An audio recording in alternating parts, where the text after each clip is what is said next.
ஆண்டவர் நம்மோடு கூட பிரத்யேகமாய் இன்றைக்கு பேசுவாராக. எத்தனை பேர் விசுவாசிக்கிறீங்க?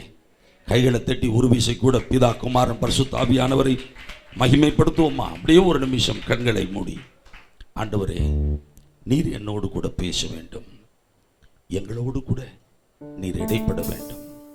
உம்முடைய சத்தத்தை, உம்முடைய குரலை நான் கேட்கும்படி இப்பொழுது பிரத்யேகமாய் என்னோடு கூட பேசும் அப்பா, என்னோடு கூட பேசும் என்று அவருடைய பரிசுத்த பிரசன்னத்தை ஒரு விசை நாம் வருந்தி அழைப்போமா?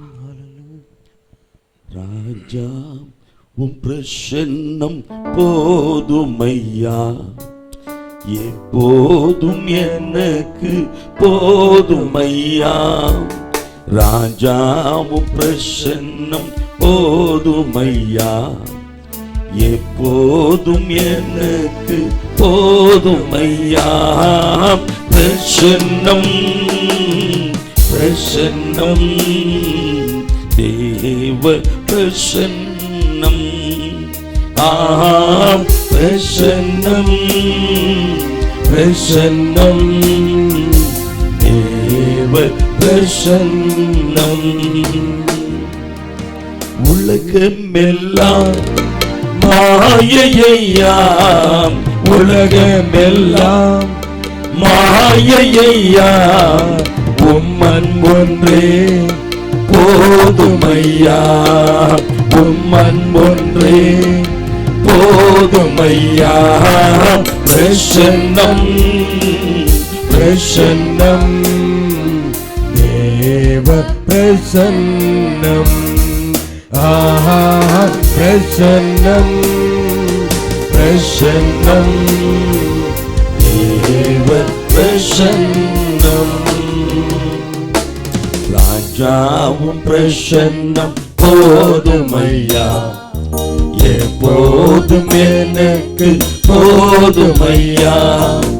ராஜாவும் பிரசன்னம் போதுமையா, எப்போதும் எனக்கு போதுமையா. பிரசன்னம் பிரசன்னம் தேவ பிரசன்னம், பிரசன்னம் பிரசன்னம் தேவ பிரசன்னம். எங்கள் அன்பின் தகப்பனே, இந்த நேரத்திலும் உம்முடைய வார்த்தைக்காக நாங்கள் காத்து நிற்கிறோம். என்னோடு எங்களோடு இன்றைக்கு பிரத்யேகமாய் உம்முடைய வார்த்தையின் மூலமாய் நீர் பேசும். உம்முடைய பிள்ளைகளுக்கு வேண்டிய ஜீவனுள்ள வார்த்தைகள் புறப்பட்டு வரட்டும். நீர் பேசும், நாங்கள் கேட்கிறோம். எங்கள் ஜீவனுள்ள பிதாவே, ஆமென் ஆமென் ஆமென். ஹல்லேலூயா.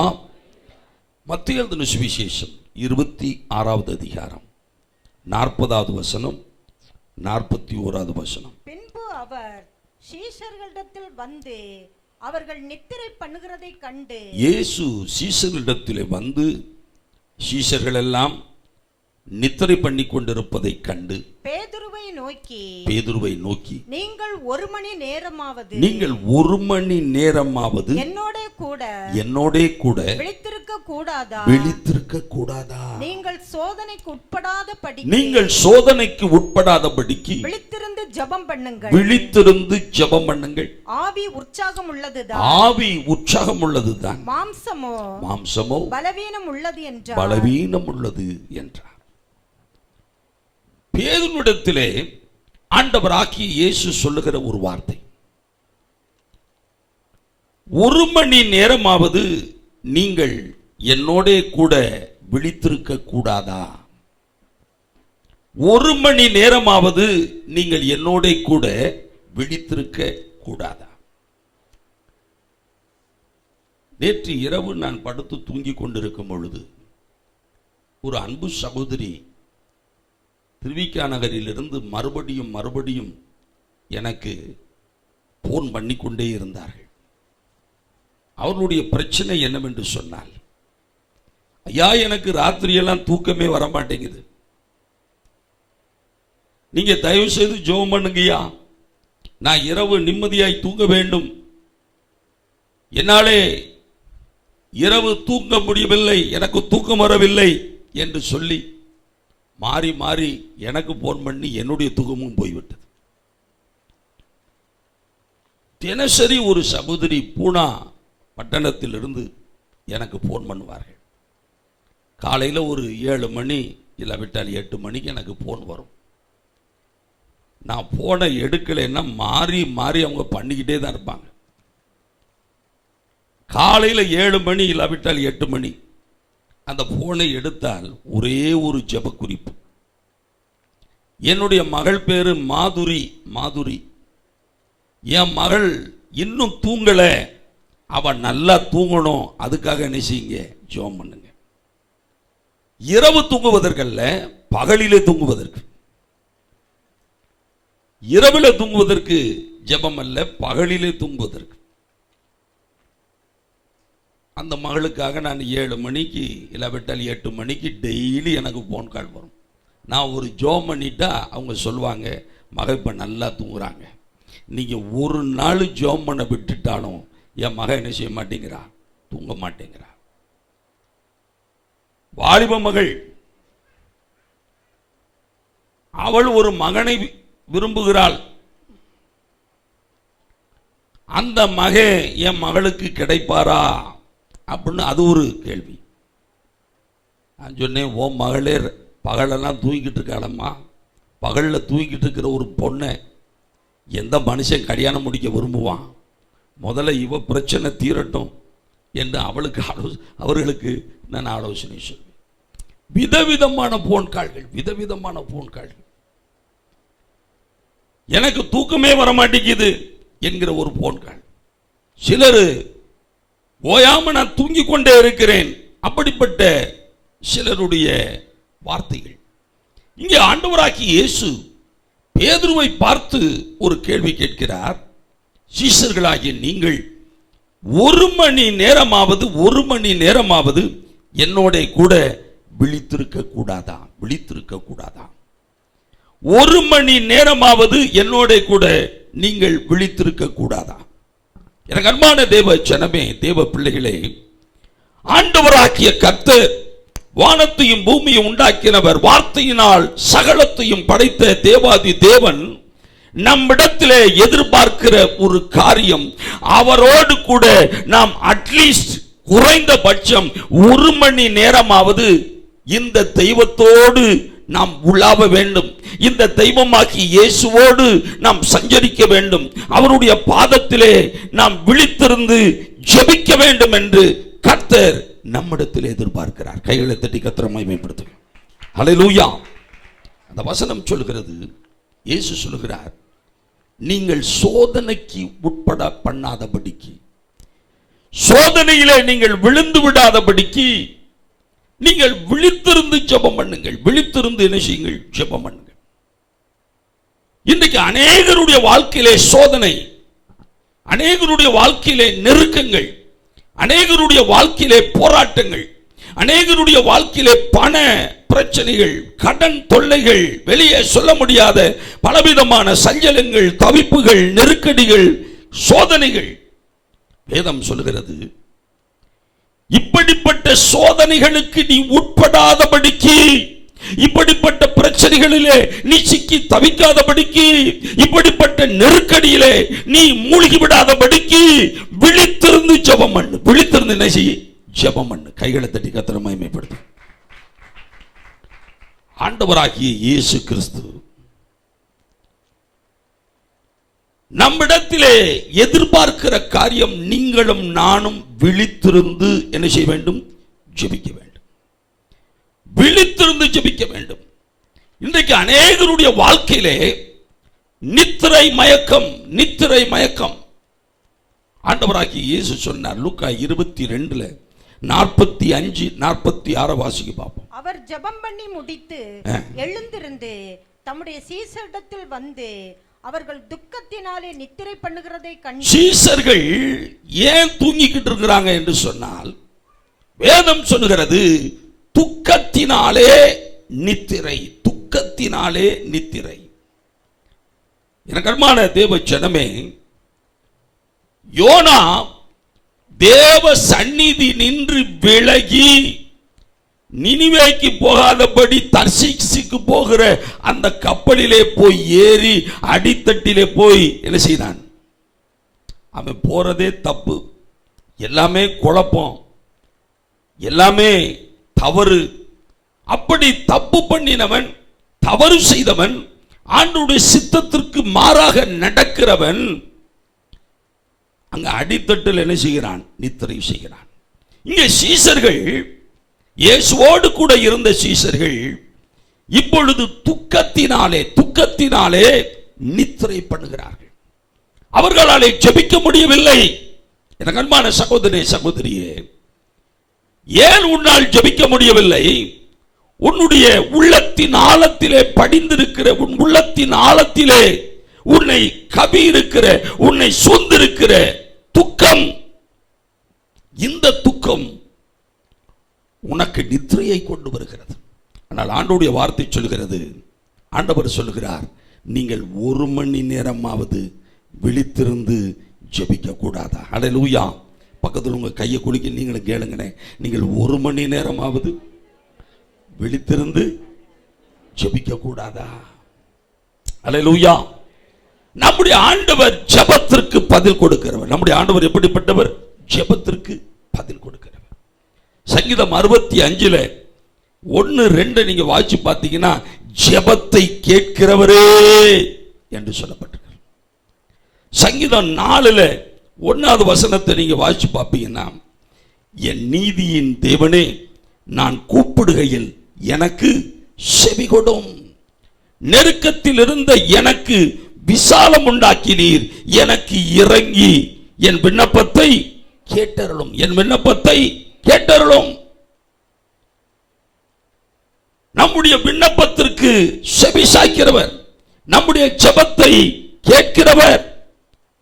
சங்கீதம் 6:9வது வசனம் சொல்லுகிறது, கர்த்தரின் விண்ணப்பத்தை கேட்டார், கர்த்தர் என் ஜெபத்தை என்ன செய்கிறார்? ஏற்றுக்கொள்வார். சங்கீதம் 18:6வது வசனத்தை கூட வாசிங்க. எனக்கு உண்டான நெருக்கத்திலே கர்த்தரை நோக்கி கூப்பிட்டு என் தேவனை நோக்கி அபயமிட்டேன். தமது ஆலயத்திலிருந்து என் சத்தத்தை கேட்டார். என் கூப்பிடுதல் என் ஆண்டவருடைய சந்நிதியில் போய் அவருடைய செவிகளில் என்ன செய்தது? ஏறிற்று. கைகளை தட்டி மீண்டும் கர்த்தரை மகிமைப்படுத்தும். நம்முடைய ஆண்டவர் ஜெபங்களை கேட்கிறவர். எத்தனை பேருக்கு விசுவாசம் இருக்கிறது? ஹல்லேலூயா. கைகளை தட்டி உற்சாகமாய் பாடுவோமா? எந்தன் ஜெப வேளை உம்மை தேடி வந்தேன், தேவா பதில் தாருமே. எந்தன் ஜெப வேளை உம்மை தேடி வந்தேன், தேவா பதில் தாருமே. எந்தன் ஜெப வேளை உம்மை தேடி வந்தேன், தேவா பதில் தாருமே. எந்தன் கோட்டை எந்தன் தஞ்சம் நீரே, உம்மை நான் நாடி வந்தேன். எந்தன் கோட்டை எந்தன் தஞ்சம் நீரே, உம்மை நான் நாடி வந்தேன். ஹல்லேலூயா.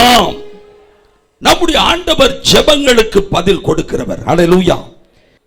1 மணி நேரமாவது நீ ஜெபத்திலே விழித்திருக்க கூடாதா? என்னோட கூட ஜெபத்திலே விழித்திருக்க கூடாதா? இன்றைக்கு அன்பு சகோதரனே, சகோதரியே, நேற்று இரவெல்லாம் நான் தூங்கவில்லை, என்னால் தூங்க முடியவில்லை. ஆவியானவர் சொன்னார், இன்றைக்கு என் பிள்ளைகளுக்குள்ளே ஜெப ஆவியை நான் ஊற்றும்படியாக நான் விரும்புகிறேன். எனவே இந்த வார்த்தைகளை என் பிள்ளைகளுக்கு போய் சொல். இன்று என் பிள்ளைகள் மீது நான் ஜெப ஆவியை இறக்குவேன், ஜெப அபிஷேகத்தை நான் இறக்குவேன். ஜெப ஆவி உங்கள் மீது இறங்கிவிட்டால், ஜெப அபிஷேகம் உங்கள் மீது இறங்கிவிட்டால், ஜெபிக்கிற அந்த வாஞ்சை உங்களுக்குள்ளே கடந்து வந்து விட்டால் என்னென்ன காரியங்கள் நடக்கும்? அதைத்தான் நாம் இன்றைக்கு தியானிக்க போகிறோம். முதலாவது லூக்கா எழுதின சுவிசேஷம் 3வது அதிகாரம் 21, 22 வேகமாய் நாம் வாசிக்க. ஜனங்கள் எல்லாரும் ஞானஸ்நானம் பெற்ற போது இயேசுவும் ஞானஸ்நானம் பெற்று ஜெபம் பண்ணுகையில், வேதம் சொல்லுகிறது இயேசு ஞானஸ்நானம் பெற்று ஜெபம் பண்ணுகையில் வானம் திறக்கப்பட்டது.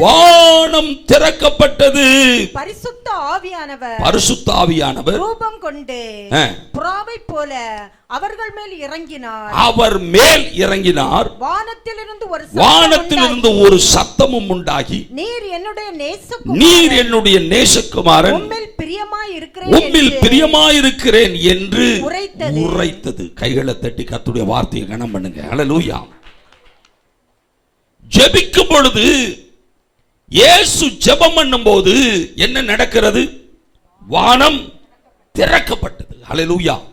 உங்க பேரை போட்டுக்கோங்க. இப்ப சகோதரி புவனா ராஜேஷ் வச்சுக்கோங்க. சகோதரி புவனா ராஜேஷ் ஜெபம் பண்ணுகையில் வானம் என்ன செய்தது? திறக்கப்பட்டது. என் அன்பு சகோதரனே, சகோதரியே, இயேசு ஜெபம் பண்ணும் பொழுது வானம் திறக்கப்படுகிறது. இன்றைக்கு ஆவியானவர் சொல்கிறார், என் பிள்ளைகளுக்குள்ள ஜெப ஆவியை நான் ஒரு ஊசி குத்துவதைப் போல, இன்ஜெக்ஷன் போடுவதைப் போல என் பிள்ளைகளுக்குள்ளே நான் இன்றைக்கு புகுத்தி, என் பிள்ளைகளுக்குள்ளே இந்த ஜெப ஆவியை உட்புகுத்தி, இவர்கள் ஜெபிக்கும் பொழுது வானம் திறக்கப்பட போகிறது. ஹல்லேலூயா. வேத வசனம் சொல்கிறது வானம் திறக்கப்படும்.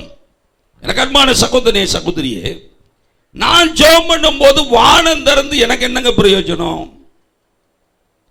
வானத்தில் என்ன இருக்கு?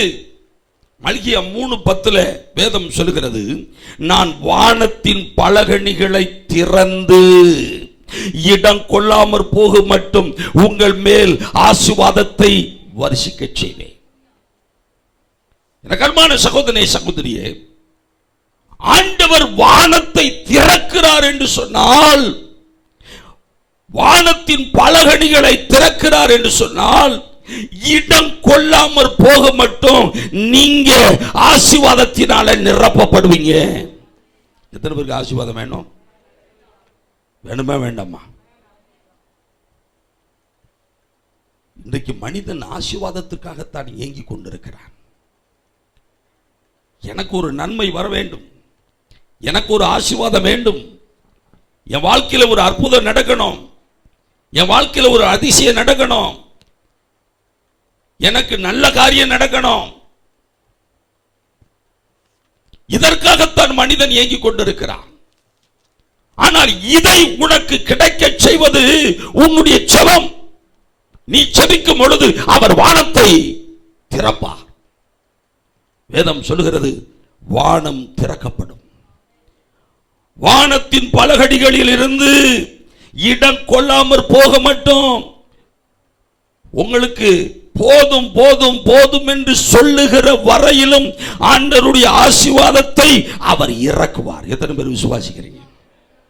உபாகமம் 28:12 நீங்கள் வாசிப்பீர்களானால், ஏற்ற காலத்தில் உன் தேசத்திலே மழை பெய்யும், நீ கையிட்டு செய்யும் வேலைகளை எல்லாம் ஆசீர்வதிக்கவும் கர்த்தர் உனக்கு, கர்த்தர் உனக்கு தமது நல்ல பொக்கிஷசாலையாகிய வானத்தை திறப்பார். வானத்தை திறப்பார். அல்லேலூயா. வானத்தை திறக்கிறார்னா எதை திறக்கிறார்னு அர்த்தம்? பொக்கிஷசாலையை திறக்கிறார். பொக்கிஷசாலைன்னு என்ன அர்த்தம்? அதுக்குள்ள நாங்க உங்களுக்கு வேண்டிய எல்லாமே இருக்கு. நமக்கு வேண்டிய எல்லா ஆசீர்வாதங்களும் அவருடைய பொக்கிஷ சாலையில இருக்கிறது. அந்த பொக்கிஷ சாலை வானத்தில், வானம் திறக்கப்படும் பொழுது இந்த வானத்தில் இருக்கிற பொக்கிஷ சாலையை திறக்கிறார். கைகளை தட்டி தான் கர்த்தர் ஆர்ப்பரிங்களே. ஹல்லேலூயா, ஹல்லேலூயா. அப்படி அவர் திறக்கும் போது நீ அநேகம் ஜாதிகளுக்கு என்ன செய்வாய்? கடன் கொடுப்பாய். நீயோ கடன் வாங்காத இருப்பாய். எனக்கு அன்பான சகோதரனே, சகோதரியே, வானத்தின் பலகணிகள் திறக்கப்படும். பொக்கிஷ சாலையை திறந்து, பொக்கிஷ சாலையாகிய அந்த பொக்கிஷ சாலையின் இடத்துல இருக்கிற சகல விதமான சம்பூர்ண நன்மைகளை, ஆசீர்வாதங்களை, அற்புதங்களை, அதிசயங்களை, அடையாளங்களை இன்றைக்கு உங்கள் கண்கள் காணும். ஆமென். ஹல்லேலூயா, ஹல்லேலூயா. இந்த ஆசீர்வாதங்களை பெறாம இந்த ஆசீர்வாத உபவாச கூட்டத்திலிருந்து ஒருத்தர் வீட்டுக்கு போயிடக்கூடாது. ஹல்லேலூயா. பக்கத்தில் உங்க கையை குலுக்கி சொல்லுங்களேன், பொக்கிஷ சாலையிலிருந்து ஆசீர்வாதத்தை பெற்றுக்கொள்ளாம நம்ம வீட்டுக்கு போயிடக்கூடாது. ஆமென். கர்த்தருடைய வார்த்தையை தான் நான் உங்களுக்கு சொல்றேன். ஹல்லேலூயா, ஹல்லேலூயா. வானம் இன்றைக்கு உனக்கு முன்பாக திறக்கப்படும். அந்த வானத்தை திறக்கிறார் என்று சொன்னால் சங்கீதம் 78 23 24 கூட வாசிக்கும். அவர் உயரத்தில் உள்ள மேகங்களுக்கு கட்டளையிட்டு வானத்தின் கதவுகளை திறந்து மன்னாவை அவர்களுக்கு ஆகாரமாக வருஷிக்க பண்ணி. எதை கொடுக்கிறாராம்? மன்னாவை. எனக்கு அன்பான தேவனுடைய பிள்ளைகளே, இன்றைக்கு கர்த்தர் சொல்கிறார், நீ ஜெபிக்கும் பொழுது உனக்கு முன்பாக வானத்தை திறப்பேன். நான் வானத்தை திறக்கிறேன்னா வானத்திலிருந்து உனக்கு மன்னா வரும். வானத்தின் தானியம் உனக்கு கிடைக்கும். ஆகாரமாக உனக்கு வேண்டிய எல்லா விதமான உலக பிரகாரமான உச்சிதமான நன்மைகளை, உச்சிதமான ஆசீர்வாதங்களை நான் நிச்சயமாய் அருளியே தீர்வேன். ஒருபுறம் வானத்தை திறக்கிறார்னா பொருளாதார நன்மைகள், பொருளாதார ஆசீர்வாதங்கள், உலக பிரகாரமான இப்படிப்பட்ட சம்பூர்ண ஆசீர்வாதங்களை அது காட்டுகிறது. மறுபுறத்தில் நீங்க பார்த்தீங்கன்னா வானத்தை திறக்கிறார், மறுபுறத்தில் என்ன நடக்கும்னு பாருங்களேன். லூக்கா 24:49. லூக்கா 24:49. என் பிதா வாக்குத்தத்தம் பண்ணினதை இதோ நான் உங்களுக்கு அனுப்புகிறேன், நீங்களோ உன்னதத்திலிருந்து வரும். அந்த உன்னதம் என்று சொல்லுவது வானக மண்டலத்திலிருந்து, வானத்திலிருந்து வரும் பெலனால் தரிப்பிக்கப்படும் வரைக்கும் எருசலேம் நகரத்திலே இருங்கள் என்றார். இருங்கள். நல்ல கவனிங்க. ஒரு புறம் உலக பிரகாரமான உச்சிதமான நன்மைகளையும் ஆசீர்வாதங்களையும் வானத்தை திறந்து நம் மீது அவர் வருஷிக்கப்படுகிறார்.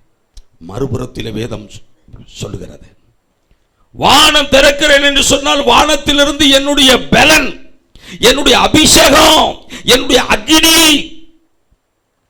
அப்போஸ்தலர் 2வது அதிகாரம் 2வது வசனத்தை 3வது வசனத்தை கூட வாசிக்கும். அப்பொழுது பலத்த காற்று அடிக்கிற முழக்கம் போல, அப்பொழுது பலத்த காற்று அடிக்கிற முழக்கம் போல வானத்திலிருந்து சடிதியாய் ஒரு முழக்கம் உண்டாகி அவர்கள் உட்கார்ந்திருந்த வீடு முழுவதும். எங்கிருந்து முழக்கம் வந்துச்சு? வானத்திலிருந்து ஒரு முழக்கம் வந்து அவர்கள் உட்கார்ந்திருந்த வீடு முழுவதையும் நிரப்பிற்று. அல்லாமலும் அக்கினிமயமான நாவுகள் போல பிரிந்திருக்கும் நாவுகள் அவர்களுக்கு காணப்பட்டது. எங்கிருந்து இதெல்லாம் வருது? எங்கிருந்து இதெல்லாம் வந்துச்சு?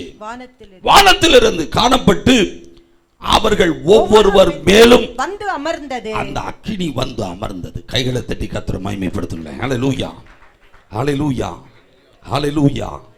இன்னைக்கு வானத்தை கர்த்தர் திறக்கிறார். எப்பொழுது திறக்கிறார்? நீ முழங்காலிட்டு ஜெபிக்கும் பொழுது. ஆவியானவர் சொல்கிறார், 1 மணி நேரமாவது நீ விழித்திருந்து என் பாதத்திலே விழுந்து கிடந்து நீ ஜெபிக்கிறாய் என்று சொன்னால் உனக்காக நான் வானத்தை திறப்பேன். ஆமென், ஹல்லேலூயா. வானத்தை திறக்கிறது மட்டுமல்ல, ஏசாயா 64 2வது வசனம் சொல்கிறது, தேவரீர் வானங்களை கிழித்து இறங்கி உருக்கும் அக்கினி எரியுமா போலவும். நீங்க ரொம்ப பவர்ஃபுல்லா நீங்க ஜெபம் பண்றீங்கன்னு வச்சுக்கோங்களேன், அவரும் ரொம்ப பவர்ஃபுல்லா வானத்தை கிழிச்சிட்டு என்ன செய்றாரு? இறங்குறார். வானத்தை கிழித்து கொண்டு இறங்குவார். எனக்கு அன்பான தேவனுடைய பிள்ளையே, நீங்களும் நானும் தேவனுடைய சன்னிதானத்திலே விழித்திருந்து ஜெபிக்கக்கூடிய அந்த ஜெப ஆவியை, அந்த ஜெப அபிஷேகத்தை, அந்த ஜெப அக்கினியை, அந்த ஜெப நெருப்பை நீ பெற்றுக்கொள்ளும் பொழுது அக்கினி உன் மீது இறங்கி வரும். உலக பிரகாரமான மன்னா இறங்கி வரும். உலக பிரகாரமான எல்லா நன்மைகளும் உன் மீது இறங்கி வரும். அந்த பரலோகத்தின் அக்கினி உனக்குள்ளே கடந்து வரும் பொழுது, வானத்திலிருந்து புறப்பட்டு வருகிற அந்த தெய்வீக அக்கினி உனக்குள்ள இறங்கி வரும் பொழுது எந்த பிசாசு உங்களை தொட முடியாது, எந்த சத்ரு உங்களை தொட முடியாது, எந்த இருளும் உங்களை தொட முடியாது. எந்த கொடூரமான காரியங்களும் உங்களை தொடவே முடியாது. கைகளை தட்டி கர்த்தரை மகிமைப்படுத்தும். ஹல்லேலூயா, ஹல்லேலூயா, ஹல்லேலூயா, ஹல்லேலூயா. எனக்கு கை வலிக்குது, கால் வலிக்குது, இடுப்பு வலிக்குது, நெஞ்சு வலிக்குது, பேய் இதை கொண்டு வந்து போட்டிருக்கிறான் என்று சொல்லுவார்கள். ஆவியானவர் சொல்கிறார், வானம் திறக்கப்பட்டு அக்கினி இறங்கி வருதுன்னா இந்த அக்கினிக்கு முன்பாக எப்பேற்பட்ட பலவீனங்களும் நிற்க முடியாது. எப்பேற்பட்ட சத்துருடைய சோதனைகளும் நிற்க முடியாது.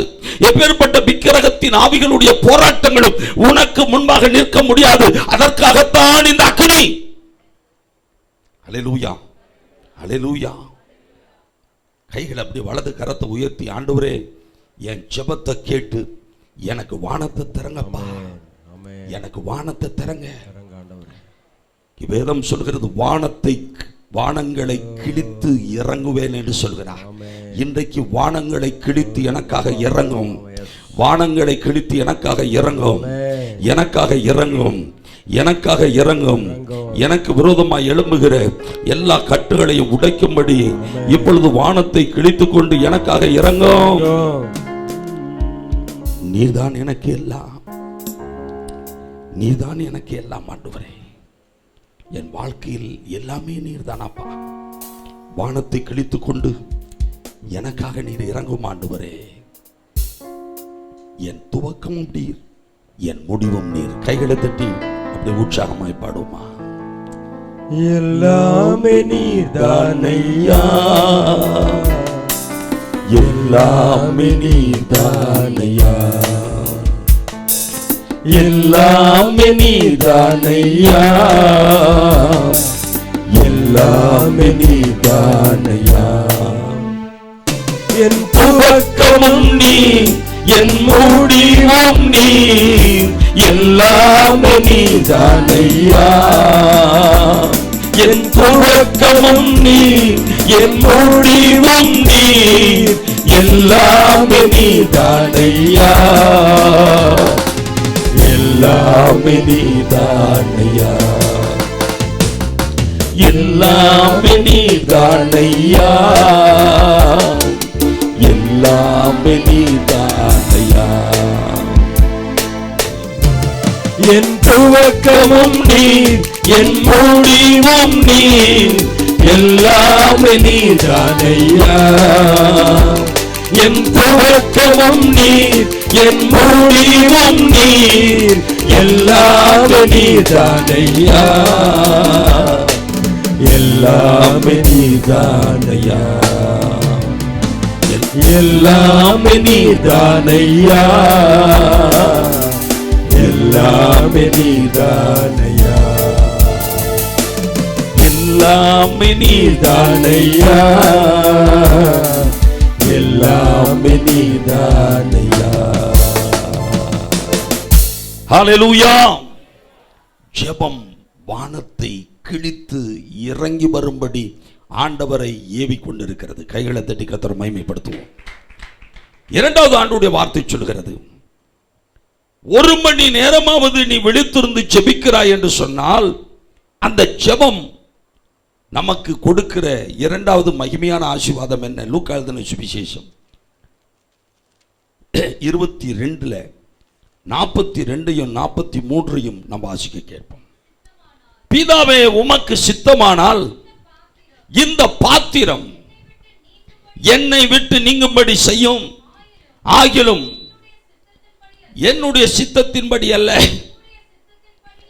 உம்முடைய சித்தத்தின்படியே ஆக கடவது என்று ஜெபம் பண்ணினார். ஆண்டவர் இயேசு ஜெபம் பண்ணினார்.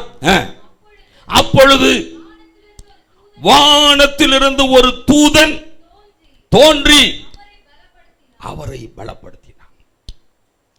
எனக்கு அன்பான தேவ பிள்ளைகளே, இயேசு கிறிஸ்துவாகிய தெய்வம் பிதாவினிடத்திலே ஜெபிக்கிறார். அந்த ஜெபம் அவர் ஏறெடுத்த பொழுது வேதம் சொல்கிறது, வானத்திலிருந்து ஒரு தூதன் தோன்றினான். வானத்திலிருந்து ஒரு தூதன் இயேசு வண்டை இறங்கி வந்தான். அல்லேலூயா, அல்லேலூயா. நீங்க ஜெபம் பண்ணும்போது உங்க ஜெபத்தை கர்த்தர் கேட்டு உங்க ஜெபத்தின் பிரதிபலனாக உங்களுக்கு தேவ தூதன் இறங்கி வரப்போகிறான். எத்தனை பேருக்கு நம்பிக்கை இருக்கு? எத்தனை பேருக்கு விசுவாசம் இருக்கு? ஹல்லேலூயா, ஹல்லேலூயா, ஹல்லேலூயா. இயேசுவாகிய தெய்வம் ஆண்டவரிடத்திலே பிதாவினிடத்திலே ஜெபிக்கிறார். ஜெபிக்கும் பொழுது வானத்திலிருந்து ஒரு தேவ தூதன் இறங்கி வருகிறான். இறங்கி வந்து ஆண்டவராகிய இயேசுவை இங்கே பலப்படுத்துகிறான்.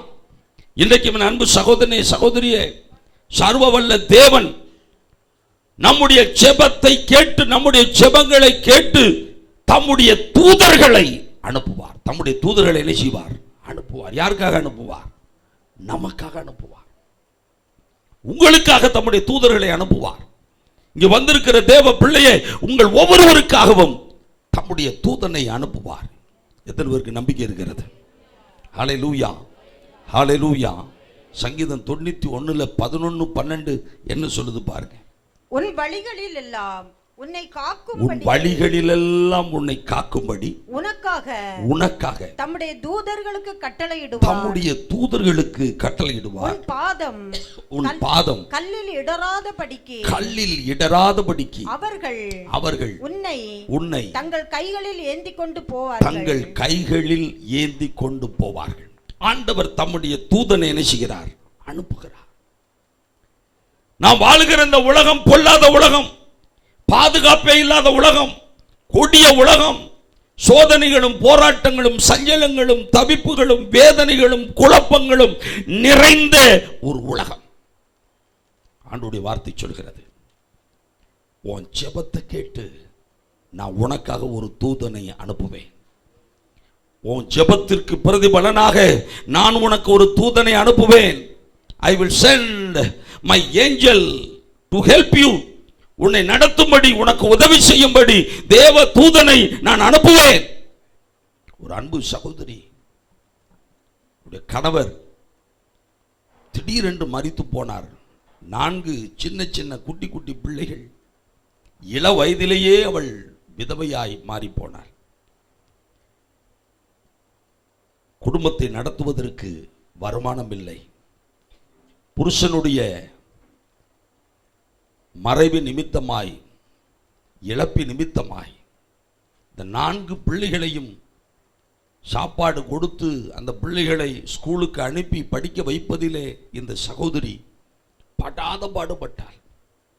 ஆனாலும் கூட இந்த சகோதரி ஜெபிக்கிற மகள், ஆண்டவரை உறுதியாய் பற்றி கொண்ட மகள், விழித்திருந்து ஆண்டவருடைய சன்னிதானத்திலே போராடி ஜெபிக்கிற ஒரு பாத்திரம்.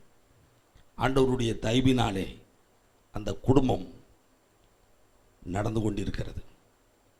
கிறிஸ்மஸ் நேரம் வந்த பொழுது கடைசி பையன், குட்டி பையன் சொல்றான், கிறிஸ்மஸ் வருது மம்மி, நல்ல ஒரு புது ட்ரெஸ் வாங்கி கொடுங்க, நம்ம வீட்டில் ஒரு பிரியாணி வைங்க, ரொம்ப நாளாச்சு நம்ம வீட்டில் கறி சாப்பாடு சாப்பிட்டு. இந்த சகோதரி யோசிக்கிறார்கள், தகப்பன் இல்லை, கணவன் இல்லை, இந்த குட்டி பையன் ட்ரெஸ்ஸு கேட்குறான், பிரியாணி கேட்குறான், வருமானமே இல்லை, எப்படி இந்த பிள்ளையினுடைய வாஞ்சியை நான் நிறைவேற்றுவது? நம்மகிட்ட கையில் பணம் இல்லைப்பா, வசதி இல்லை நமக்கு, ஆண்டவர் நமக்கு கிருபை செய்தால் தான் நமக்கு உண்டு என்று சொல்லி அவனை சமாதானப்படுத்தினாள். அன்று இரவு இந்த சகோதரி ஆண்டவருடைய சன்னிதானத்தில் ஜெபிக்கிறாள்.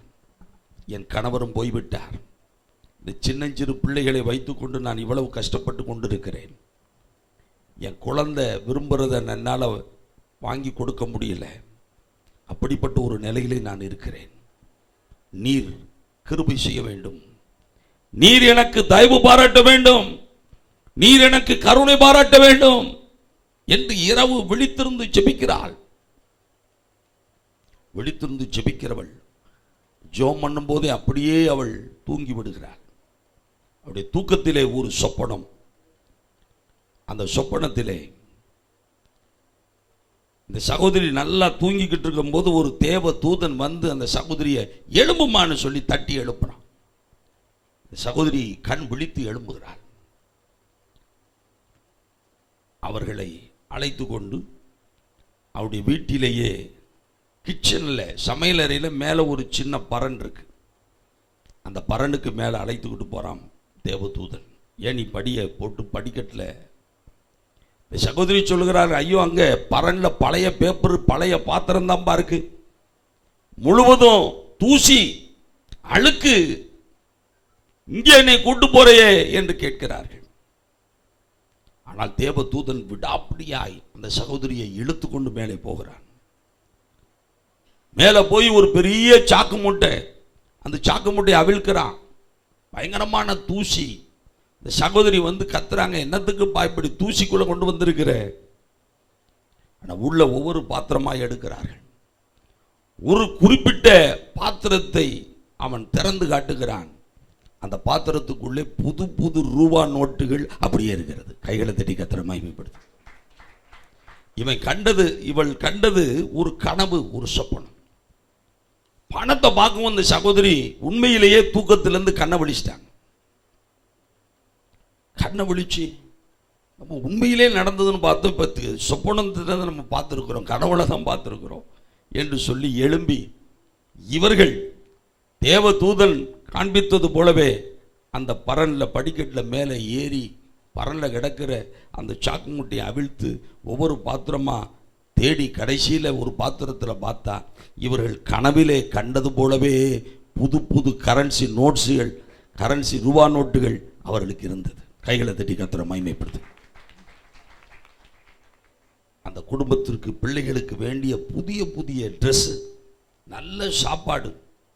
அந்த குடும்பம் செழித்தது. அந்த பிள்ளைகள் செழித்து ஓங்கினார்கள்.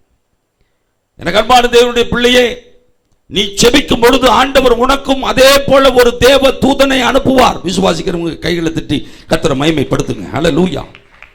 மூன்றாவது ஆண்டுடைய வார்த்தை சொல்கிறது, யோவான் எழுதின சுவிசேஷம் 11வது அதிகாரம் 41 43 வரைக்கும் மீண்டும் நாம் வாசிக்க கேட்போம். அப்பொழுது மரித்தவன் வைக்கப்பட்ட இடத்தில் இருந்த கல்லை எடுத்து போட்டார்கள். இயேசு தம்முடைய கண்களை ஏறெடுத்து, பிதாவே நீர் எனக்கு செவி கொடுத்தபடியினால், பிதாவே நீர் எனக்கு செவி கொடுத்தபடியினால் உம்மை ஸ்தோத்தரிக்கிறேன், உம்மை ஸ்தோத்தரிக்கிறேன். நீர் எப்பொழுதும் எனக்கு செவி கொடுக்கிறீர் என்று நான் அறிந்திருக்கிறேன்.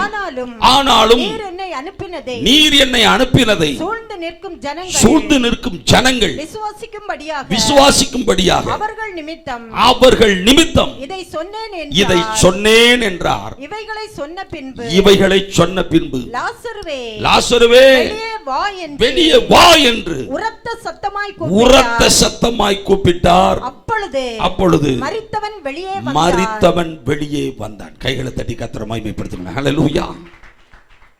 ஆண்டவராகிய இயேசு கிறிஸ்து ஜெபிக்கிறார், பிதாவினிடத்தில் ஜெபிக்கிறார். பிதாவே நீர் எனக்கு செவி கொடுத்தபடியினால் உம்மை ஸ்தோத்தரிக்கிறேன் என்று ஸ்தோத்தரிக்கிறார். நீர் எப்பொழுதும் எனக்கு செவி கொடுக்கிறீர் என்று நான் அறிந்திருக்கிறேன் என்று பாசிட்டிவாக அவர் வாயை திறந்து கன்வர்ஸ் பண்ணுகிறார், அறிக்கை இடுகிறார். வேதம் சொல்கிறது, ஆண்டவருடைய பெரிய கிருபை, இயேசு கிறிஸ்துவினுடைய ஜெபம் கேட்கப்பட்டது. அந்த ஜெபத்தினால் செத்து போனவன் உயிரோடு கூட எழும்பி வருகிறான். ஹல்லேலூயா, ஹல்லேலூயா. எனக்கு அன்பான தேவனுடைய பிள்ளையே, நீ கர்த்தருடைய சன்னிதானத்திலே ஏறெடுக்கிற ஜெபத்தின் மூலமாய் உன்னுடைய வாழ்க்கை முதலாவது உயிர்ப்பிக்கப்படும். உன்னுடைய ஆன்மீக வாழ்க்கை உயிர்ப்பிக்கப்படும். உன்னுடைய குடும்பம் உயிர்ப்பிக்கப்படும். செத்து போய் கிடக்கிற ஆத்துமாக்கள் உயிர்ப்பிக்கப்படுவார்கள். உண்மையாகவே சரீரத்திலே செத்து போய் கிடக்கிறவர்களையும் உயிர்ப்பிக்கிற வல்லமை நம்முடைய ஜெபத்தின் வாயிலாய் வெளிப்படும். எத்தனை பேருக்கு நம்பிக்கை இருக்கிறது? ஹல்லேலூயா, ஹல்லேலூயா. ஒரு சில வருடங்களுக்கு முன்பாக 2 சகோதரிகள், அக்கா தங்கச்சி, மகாபலிபுரம் பக்கத்தில் செம்மஞ்சேரின்னு ஒரு கிராமம், அங்கிருந்து என்னை பார்க்க வந்தார்கள். அந்த 2வது சகோதரி, அவங்க மொத்தம் 3 சகோதரிகள், அக்கா தங்கச்சிகள் 3 சகோதரிகள். 3 சகோதரிகளும் ஒரே குடும்பத்தில் அண்ணன் தம்பிகள் 3 பேரை திருமணம் முடித்திருக்கிறாங்க. அந்த குடும்பம், கணவர்கள் குடும்பம்லாம் பார்த்தீங்கன்னா கொலகார குடும்பம், பயங்கரமான கொடூரமான குடும்பம். இந்த 3 சகோதரிகளும் ரகசியமாக ஆண்டவரை தெய்வமாய் ஏற்றுக்கொண்டார்கள். ஆண்டவருடைய பிள்ளைகளாய் வாழ்ந்து கொண்டிருக்கிறார்கள். இந்த 2வது சகோதரிக்கு ஒரு பெண் குழந்தை பிறந்தது. 3 வருடம் அந்த குழந்தைக்கு மாலினின்னு பேர் வச்சாங்க. 3 வருடம் முடிஞ்சு போச்சு. 4வது வருஷம் வயசு நடக்குது அந்த குழந்தைக்கு. அந்த குழந்தைக்கு ஒரே நேரத்தில் மஞ்சக்காமாலை, மலேரியா ஜுரம், டைபாய்டு, எலிச்சுரம் என்று இப்படிப்பட்ட 4 விதமான வைரஸ்கள், கொடூரமான வியாதி அந்த குழந்தையை தாக்கியது.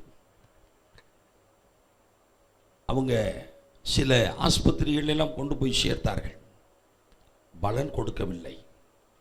கடைசியில் அங்கிருந்து சென்னைக்குள்ள கொண்டு வந்தாங்க. சென்னையில் சில பிரைவேட் ஹாஸ்பிட்டலுக்கு கொண்டு போனாங்க. அவங்க சொல்லிட்டாங்க, நம்பிக்கையில்லாத ஒரு நிலையில் இப்பொழுது இருக்கிறது, எனவே உங்கள் குழந்தைய காப்பாற்ற முடியாது, நீங்கள் கவர்மெண்ட் ஹாஸ்பிட்டல் கொண்டு போங்க என்று சொல்லி கடைசியில் சில்ட்ரன்ஸ் ஹாஸ்பிட்டல் எக்மோரில் கொண்டு போய் சேர்த்தாங்க. அங்கே டாக்டர்கள் செக் பண்ணி பார்த்துட்டு சொல்லிட்டாங்க, உங்கள் குழந்தை ஏற்கனவே செத்து போச்சுங்க.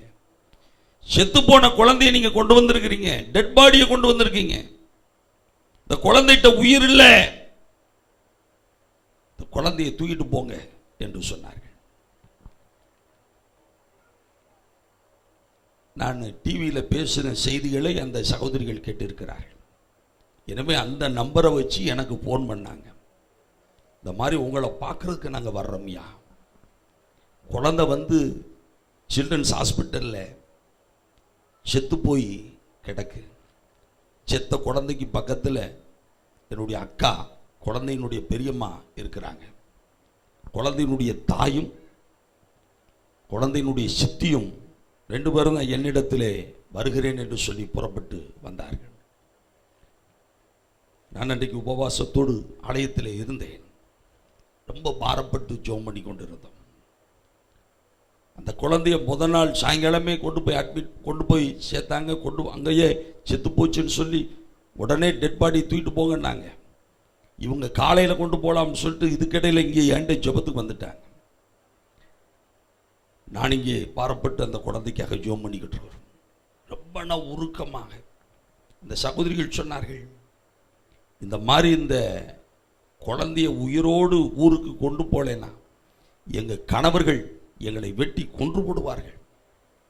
கொடூரமான கணவர்கள், வேறு வழியே இல்லை, எப்படியாவது எங்கள் குழந்தைக்கு உயிர் வேணும், எங்கள் குழந்தை பிழைக்கணும், போன உயிர் எங்கள் குழந்தைக்கு திரும்ப வர வேண்டும். டெட் பாடியை எப்படி நாங்கள் தூக்கிட்டு போறது? ஆலயத்தில் வைத்து ஜெபித்து ஜெபித்து ஜெபித்து கண்ணீரோடு ஜெபித்து நான் அனுப்பினேன்.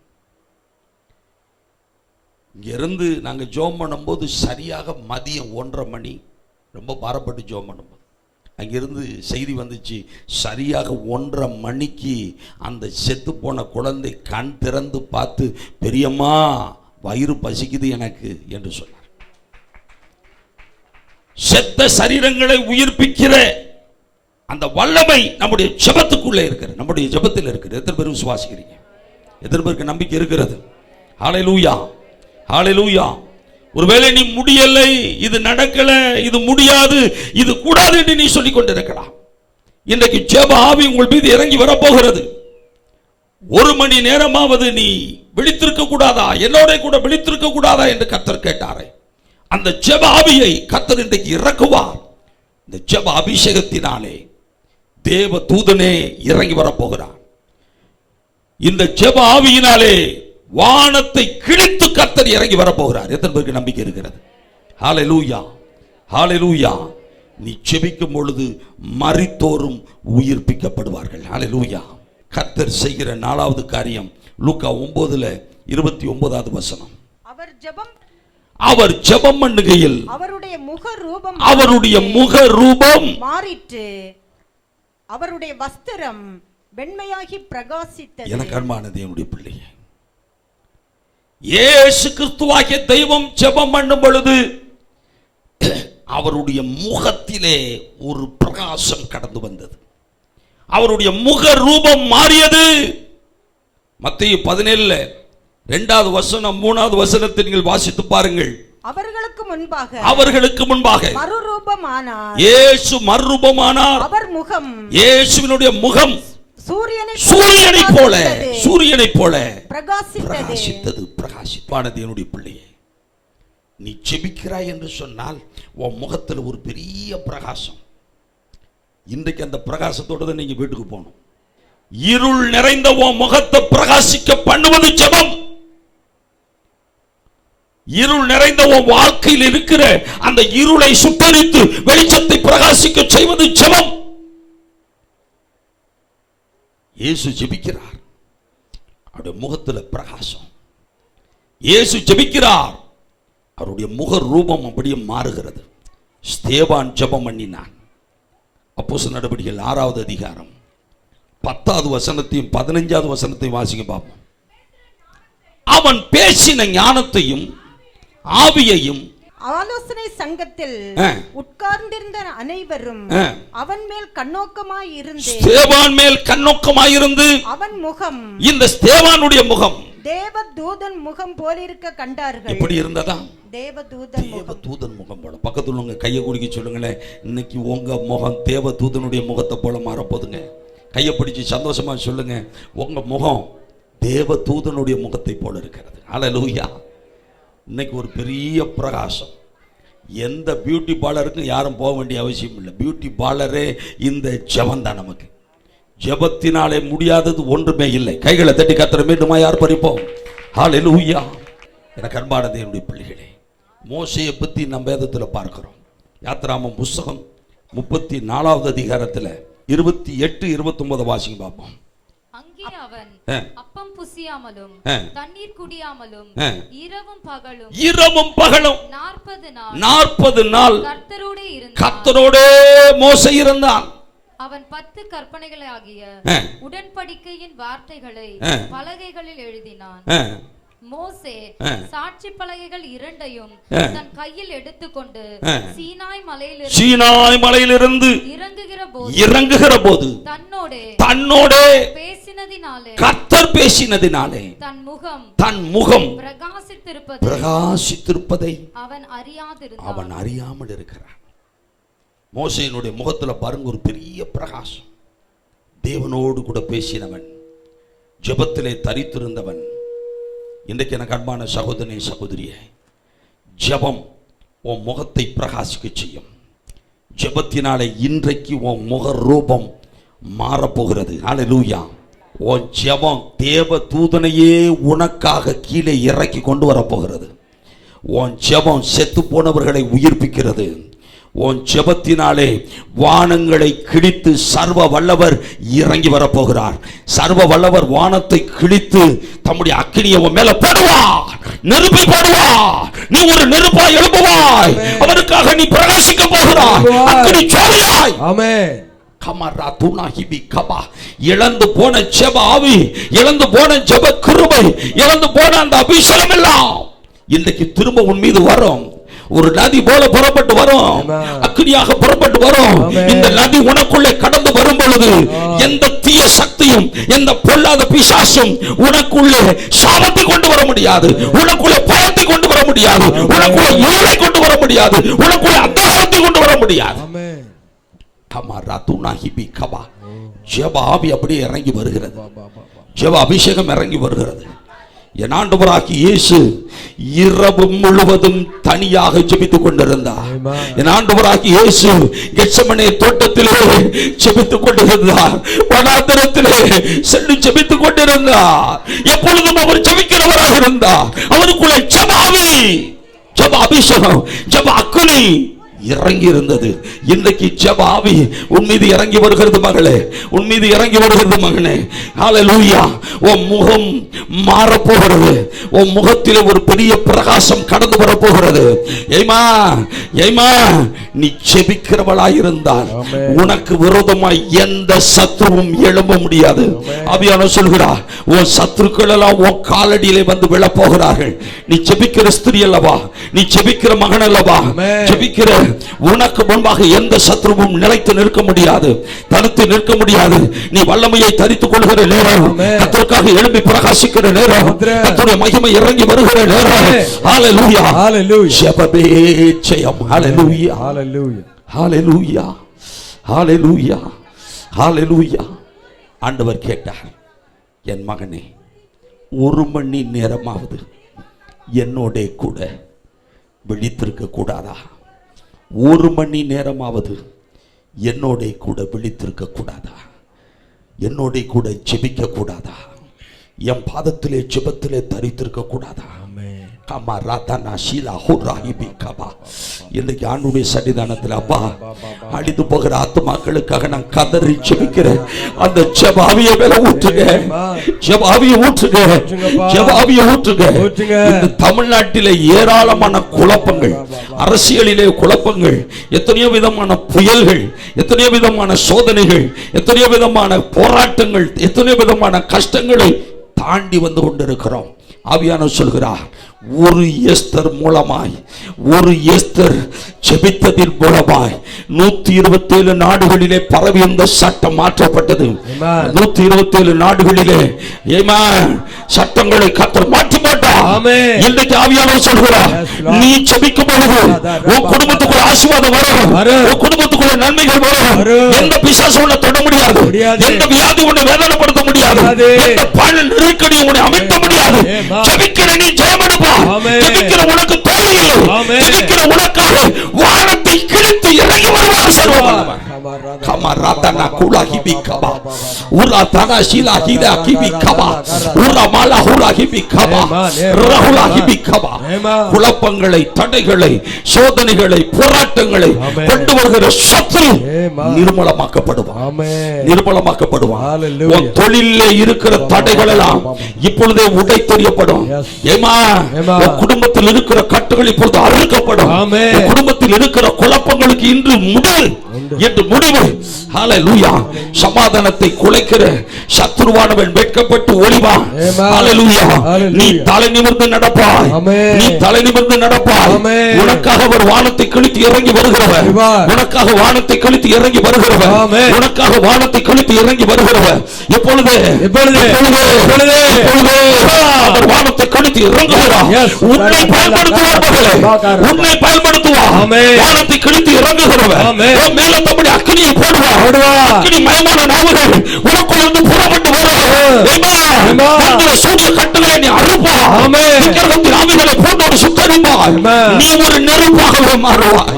ஊரா தனா தீனி குலாஹிபி கபா ஊரா சாலா hoodie கராஹிபி Kaba. Thank you Holy Spirit. நன்றி ஆவியானவரே, நன்றி ஆவியானவரே, நன்றி ஆவியானவரே, நன்றி ஆவியானவரே, நன்றி ஆவியானவரே, நன்றி ஆவியானவரே, நன்றி ஆவியானவரே, நன்றி ஆவியானவரே. ஜெபிக்கிற உன்னை கர்த்தர் வெட்கப்படுத்த விட மாட்டார். நீ ஒருபோதும் வெட்கப்பட்டு போவதில்லை, நீ ஒருபோதும் வெட்கப்பட்டு போவதில்லை. நாம் ஏறெடுக்க வேண்டிய ஒரே ஒரு ஜெப குறிப்பு தான், ஜெப ஆவியை எனக்குள்ள தாங்கப்பா, ஜெப ஆவியை மேல ஊற்றுங்கப்பா, ஜெபிக்கிற தாளந்துகளை தாங்கப்பா, ஜெபிக்கிற வரத்தை எனக்கு தாங்க, ஜெபிக்கிற வரத்தை எனக்கு தாங்க. சில காலமாகவே சோர்ந்து போய் கிடக்கிறேன், சில காலமாகவே என் வாழ்க்கை இருண்டு போய் கிடக்கிறது. என்னிலே அனல் இல்லை, என்னிலே அபிஷேகத்திலே குறைவு போட்டு விட்டது, பரிசுத்தத்திலே குறைவு வந்து விட்டது, ஜெபிப்பதிலே குறைவு வந்து விட்டது. சத்துரு என்னை மேற்கொண்டு கொண்டிருக்கிறான். அவற்றுக்கெல்லாம் இன்றைக்கு ஒரு முடிவு கட்டும்படி, அவற்றுக்கெல்லாம் முடிவு கட்டும்படி ஜெபிக்கிற அபிஷேகம், ஜெபிக்கிற அக்கினி நம் மீது கடந்து வரும்படி ஆவியானவர் மகிமையோடு இறங்கி வந்திருக்கிறார். வல்லமையின் தேவன் இறங்கி வந்திருக்கிறார், கிருபையின் தேவன் இறங்கி வந்திருக்கிறார், அற்புதங்களின் தேவன் இறங்கி வந்திருக்கிறார். அப்படியே நாம எழும்பி நிற்போமா? Glory to God, glory to God, hallelujah, hallelujah, hallelujah. வானத்தை கிழித்து நான் இறங்குவேன், வானத்தை கிழித்து உனக்காக இறங்குவேன், வானத்தை கிழித்து உன் மேல என்னுடைய அக்கினியை நான் போட போகிறேன், என் அபிஷேகத்தை ஊற்ற போகிறேன், என் நெருப்பை உன் மேல கொட்டுவேன். ஹalleluya. வானத்தை கிழித்து, வானத்தை கிழித்து அவர் இறங்கி வருகிற நேரம். ஹalleluya. தேவ தூதனை உனக்காக அனுப்புவார், உன்னை வழிநடத்தி செல்லும்படி, உன் கொம்பை உயர்த்தும்படி, உன்னை வாழ வைக்கும்படி, உனக்கு அதிசயங்களை நிகழ்த்தும்படி. சர்வவல்ல தேவன், ராஜாதி ராஜா, இறங்குகிற நேரம், ஆமென். இறங்குகிற நேரம், ஹalleluya. இறங்குகிற நேரம், நன்றி இயேசுவே. இறங்கி வருகிற நேரம், நன்றி இயேசுவே. இறங்கி வருகிற நேரம், நன்றி இயேசுவே. கட்டுகள் எல்லாம் உடைக்கப்படுகிற நேரம், தடைகள் எல்லாம் உடைக்கப்படுகிற நேரம், உன் கடன் பாரங்களுக்கு முடிவு உண்டாகிற நேரம், ஆமென். உன் கடன் தொல்லைகளுக்கு முடிவு உண்டாகிற நேரம், ஹalleluya. உன் கடன் பிரச்சனைகளிலிருந்து உன்னை மீட்டெடுக்கிற நேரம், உனக்கு பெரிய அதிசயங்களை நிகழ்த்துகிற நேரம், ஆமென். உன் பிள்ளைகளுக்கு அற்புதங்களை செய்கிற நேரம். ஆமென். வல்லமையின் நதி இப்பொழுது இறங்குகிறது, அபிஷேக நதி இப்பொழுது இறங்குகிறது, அக்கினி நதி இப்பொழுது இறங்குகிறது, மகிமையின் ஆவியானவர் இப்பொழுது இறங்குகிறார், மகிமையின் தேவன் இறங்குகிறார், கிருபையின் தேவன் இப்பொழுது இறங்குகிறார், இறங்குகிறார், இறங்குகிறார், இறங்கி வருகிறார், இறங்கி வருகிறார், இறங்கி வருகிறார், இறங்கி வருகிறார். ஒரே ஒரு செவந்தான் ஜெபாவிய மேல ஓட்டுங்கப்பா. ஜெபிக்கிற வரத்தை எனக்கு தாங்க, ஜெபிக்கிற வரத்தை எனக்கு தாங்க, ஜெபிக்கிற வரத்தை எனக்கு தாங்க, ஜெபிக்கிற அந்த கிருபை எனக்குள்ள ஊற்றுங்க. ஜெபாவிய மேல ஊற்றப்படட்டும், ஊற்றப்படட்டும், ஊற்றப்படட்டும். ஜெபாவி ஊற்றப்பட வானத்தை கிழிச்சுக்கிட்டு உனக்காக அவர் இறங்கி வருவார், வானத்தை கிழித்து கொண்டு இறங்கி வருவார், உனக்கு அற்புதங்களை நிகழ்த்த, அதிசயங்களை நிகழ்த்த. அவர் மகிமையோடு இறங்கி வருவார், மகிமையோடு இறங்கி வருவார், கிருபையோடு இறங்கி வருவார். ஆவியாகிய தேவன் சொல்கிறார், எல்லா மந்திரங்களையும் சூனியங்களையும் இருளின் ஆதிக்கங்களையும் இன்னைக்கு இறங்கி இருக்கிற இந்த பரிசுத்த ஆவியானுடைய அக்னி சுட்டரித்திருக்கிறது, சுட்டரித்திருக்கிறது, சுட்டரித்திருக்கிறது. ஆவியான சொல்கிறார், அதிசயத்தக்க வழிகளை, அதிசயத்தக்க வாசல்களை நான் உனக்கு முன்பாக திறப்பேன். அற்புதமான வாசல்கள் திறக்கப்படும், அதிசயமான வாசல்கள் திறக்கப்படும், நன்மையான வாசல்கள் திறக்கப்படும், ஆசீர்வாதத்தின் வாசல்கள் உனக்கு முன்பாக திறக்கப்படும், மகிமையின் வாசல்கள் உனக்கு முன்பாக திறக்கப்படும். லிபாரா கூலா ஹிபி கபா, மீலா ஹூரா ஷஹுலா ஹிபி கபா, ரிபாலா ஹூரா ஹிபி கபா. சிலருடைய சரீரங்களை ஆளுகை செய்து கொண்டிருந்த எல்லா விதமான பலகீனத்தின் கட்டுகளும், எல்லா விதமான நோயின் கூறுகளும் பரிசுத்த ஆவியானவராலே, பரிசுத்த ஆவியானவராலே, சர்வவல்ல தேவாதி தேவனுடைய ஆவியானவராலே இப்பொழுதே சுட்டரிக்கப்படுவதை நான் பார்க்கிறேன். ரிமாலா ஹூரா ஹிபி கபா. அடிவயிற்று வலி சுட்டரிக்கப்படுகிறது. கர்ப்பப்பையில் இருக்கிற அந்த கோளாறுகள் எல்லாம் இப்பொழுது பரிசுத்த ஆவியானுடைய அக்கினியினாலே சுட்டரிக்கப்படுகிறது. அல்சர் வியாதி இப்பொழுது இந்த அபிஷேகத்தினாலே சுட்டரிக்கப்படுவதை நான் பார்க்கிறேன். தேவையில்லாத நெஞ்சு வலி, மார்பு வலிகள் எல்லாம் இந்த பரிசுத்த ஆவியானுடைய அக்கினியினாலே சுட்டரிக்கப்படுகிறது. ஆமென். ஹல்லேலூயா, ஹல்லேலூயா.